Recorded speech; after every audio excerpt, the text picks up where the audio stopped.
Hello, my name is Steve Bigelow with the Candlestick Forum. The market is still in an uptrend. The Dow backed off a little bit today, but notice how indecisive it was. It came right back down to the 3T line, let alone staying above the T line. High probabilities, we're still in an uptrend. Same scenario on the NASDAQ. Backed off a little bit, but with very indecisive trading, a doji type day. This has allowed for our patterns to work. A very strong probability pattern is the bobble breakout.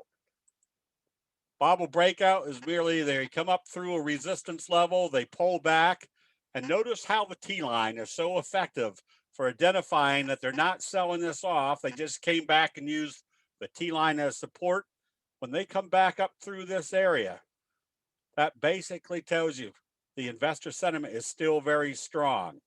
A bobble breakout is nothing more than a jhook pattern that has a defined resistance level. That's why our recommendation on NUAN last week, when it came up doing a bobble breakout, the rhetorical question, do we always get big price moves like this after a pattern breakout? Definitely not.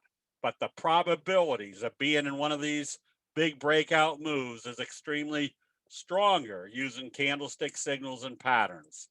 So we look for anything that tells us they ran into resistance, they supported back at the T line. Any positive trading tomorrow on this one tells us we have a high probability we're going to be in a strong uptrend. Now remember, this is merely a jhook pattern utilizing a level that everybody else is watching, like a 50-day moving average or a 200-day moving average, where investors not familiar with candlestick patterns are more looking to see what's happening at these breakout levels. Now, a jhook pattern on itself, notice how after a strong price move, the prerequisite for a jhook pattern pulls back right smack dab to the T line and starts back up. We know that this is a good calculated trade because if it opens positive and trades positive, we know that wave 3 will be the same magnitude as wave 1. What makes it even more defined for the candlestick investor is the fact that the T line was the support level. So anytime we see something like this, get ready to be buying on a high probability result that this wave right here should be the same magnitude as this wave right here. This is allowing us to take advantage of, or the markets right now are allowing us to take advantage of these high profit patterns because there's no real investor sentiment fear out there that the markets are turning around. So whenever we see a good pattern, we recommended Twitter last week because you can see the Morningstar signal right smack dab on the 50. What do you think everybody was watching? What it was going to do here at the 50. It had been acting as a support level. We'll probably be recommending TRTN. Look at your Morningstar signal. This is what we call convergence analysis. When your visual analysis converges all this information.